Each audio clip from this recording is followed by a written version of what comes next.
Today we're in volume 16 on page 5852, Monopoly. Greek, monos, alone. Polion, P-O-L-E-I-N, to sell. In economics, the exclusive or dominant control of a trade or field of business, or of the supply of a commodity or service by an individual, corporation, or government.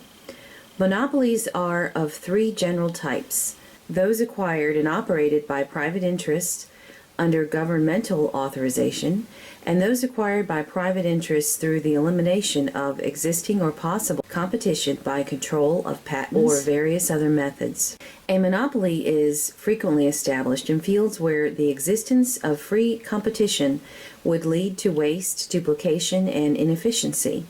Thus, postal services, transportation, communications, and light and power facilities are usually operated either by governments or by private monopolies under strict governmental regulation. Governments may also acquire monopolies in order to curb the excessive concentration of economic power in the hands of corporate entities. Such monopolies may be acquired by legislative action involving the financial compensation of the former private owners, or by outright expropriation without compensation. See nationalization.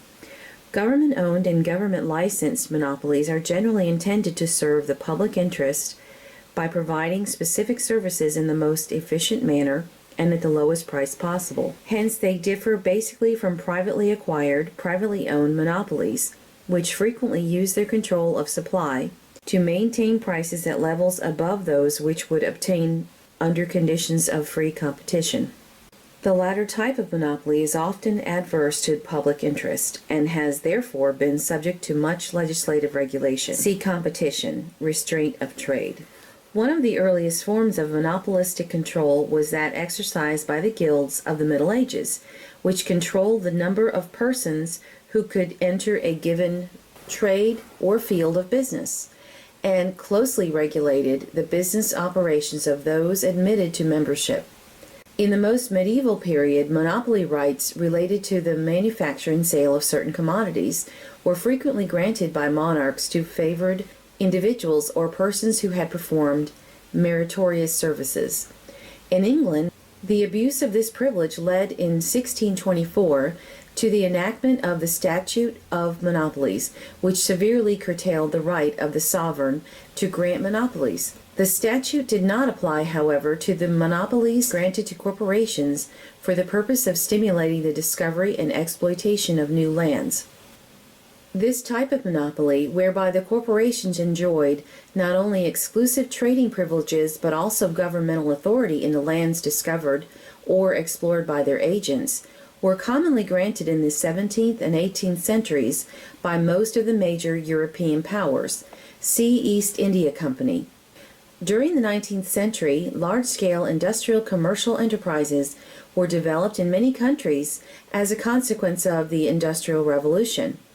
In the United States, conditions of relatively free competition prevailed, generally until the time of the Civil War. By the end of the 19th century, however, a number of basic industries, notably railroads and the steel and petroleum industries, had been monopolized by private corporate combinations. For a detailed description of these and later monopolies in the United States, and of the attempts of the federal government to dissolve or control them, see Trust, Sherman Antitrust Law. The extension of the power of the private monopolies which had arisen in the United States and in various European nations into the international arena during the 20th century is described in the article Cartel. One of the economic phenomena of the 20th century was the rise of governments in several countries dedicated to the complete or partial abolition of private monopolies, and the substitution for them of government monopolies. In the Soviet Union, for example, all industrial, transportation, and communication enterprises, banking and foreign trade were converted into state monopolies. Agriculture and internal trade were partially monopolized by the state. See Communism. Under the fascist regimes which governed Italy from 1922 to 1945, and Germany from 1933 to 1945, a substantial portion of basic industry was made a government monopoly. However, these regimes also fostered private monopolies in certain fields. See fascism, National Socialism.